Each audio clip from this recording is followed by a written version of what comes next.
যে কোনো কাজ সঠিকভাবে সমাধানের আগে একবার দুবার কিংবা তার অনেক বেশি বড় ভুল আমাদের হয়ে থাকে। এই ভুলকে আমরা কৃতিত্বহীন কাজ বা অন্যায় বলে মনে করি। আসলে কিন্তু যে কোনো ভুল প্রচেষ্টার ভবিষ্যৎ হলো শিক্ষক। আমার সবটুকু বিশ্বাস যে দিয়েছে ভেঙে, তাকে কৃতজ্ঞতা জানাই।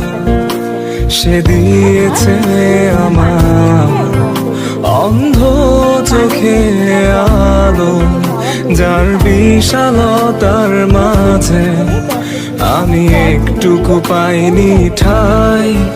তাকে কৃতজ্ঞতা জানাই, সে যে দিয়েছে আমার মহা